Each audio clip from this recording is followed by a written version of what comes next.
right. Sleepless nights. Welcome to the 3 Point Podcast with Nate and Moorhead. So anyways, I look at that as a form of rest. Okay. You were out there physically walking and exerting yourself. In this season, I've picked back up on my bike rides, and I have noticed just in the last the biggest thing I noticed was riding a bike in Kentucky is way different than riding a bike in Illinois. I noticed that right off the bat. But it's a form of rest. And so right now we're looking at rest versus rust. This is point number 2. So how should we be spending our days right now? How should we be spending our times right now? Some of us are working from home, and having been able to work with a company that is all remote. So I have been working from home already. I've been telling people last week, I'm like, look, it's just another day in the home office for me. But for some of us, our rhythm is messed up. Like, you're used to going to get your coffee every day at Starbucks or McDonald's. You know, your rhythm maybe has been disrupted. A lot of us. I mean, this is what the whole weird thing about the quarantine is in social distancing. So we're marching to the beat of a different drum right now. Our rhythm has been radically messed up. We're at a crossroads. Rest one way or rust the other way. How do we need to spend our days and time right now? You know, I have been praying constantly, Lord, help me to use this time wisely. Yeah. And it is a different time. And funny thing is, though, like I just mentioned, in some aspects, I'm just as busy as I have been. It's just a different busy. But I've been praying out of this 6 weeks or 8 weeks, however long it's going to be. Lord, I want to exit this time period with something substantial. I want to have something to show for it. I want to be able to not just have slept and binge watched the whole time and those kind of things. So we got projects at the house we're working on. We're working on our disciplines. We're reading more. But I remember Brother Mooney at IBC used to always tell us that a woodsman never wastes his time when he stops to sharpen his axe. And one thing I have learned is that you're either going to stop voluntarily or you're going to stop involuntarily, because God has stopped you and made you lie beside the still waters. And, this is something that you and I did talk about on that phone call, was that in Leviticus 25:4, it says, but in the 7th year, the land is to have a year of Sabbath rest, a Sabbath to the Lord. Do not sow your fields or prune your vineyards. So every 7 years, the ground had to recover. And one thing I have learned is I don't know how to rest very well. And this has been something you and I have talked about, trying to learn how to take a Sabbath, enjoy the Sabbath. And it's interesting to watch the whole world.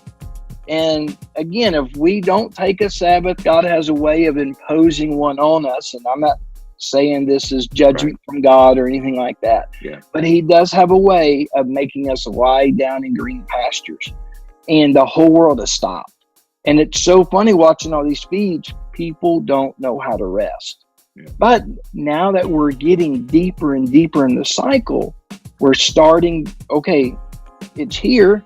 There's nothing we can do about it. So how am I going to survive this time?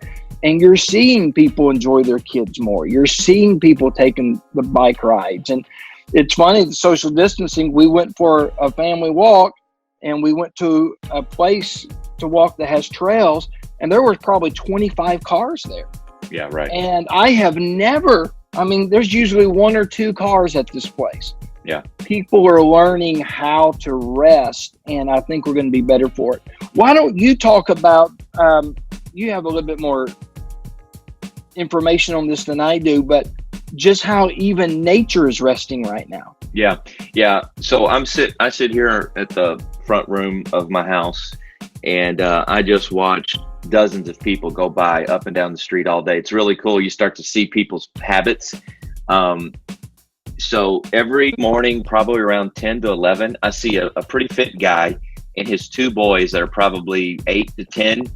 They go flying past my house running. Like, I mean, not the way I run, but like the way somebody really fast and in shape runs. And I mean, they just zip down through here.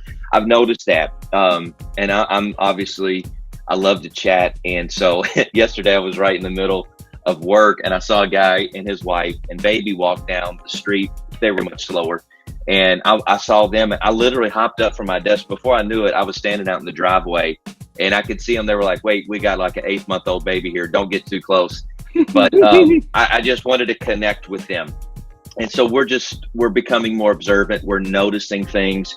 My daughter, Olivia, she is all about the earth and taking good care of Mother Earth.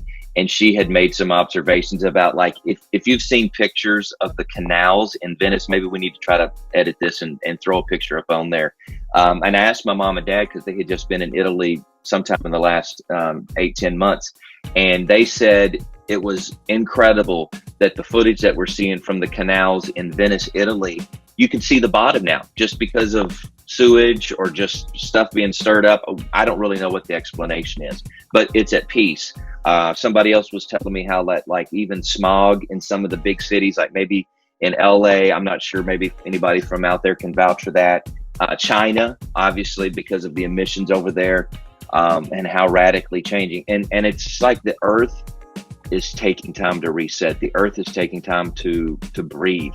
I mean, you just talk about vehicle emissions, and I'm not a proponent one way or the other. I'm just making an observation. Right. I haven't filled up my vehicles, 2 of my vehicles, True. with gas in going on 3 to 4 weeks, you know? So it's a strange time.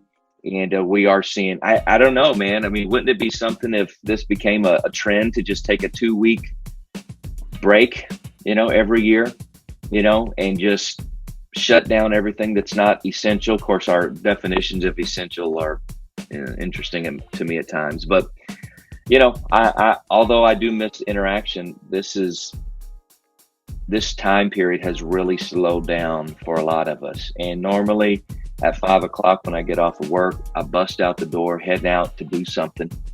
And I don't get to do that right now. Right.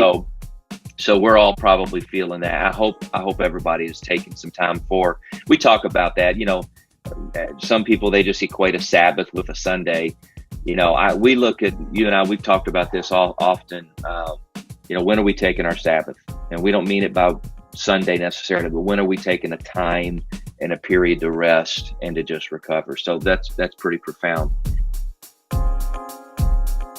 And that concludes the second part of our 3-part series on how to handle the COVID-19 crisis. Join us next time as we talk about movement versus motionlessness. And thank you for listening to the 3 Point Podcast with Nate and Moorhead.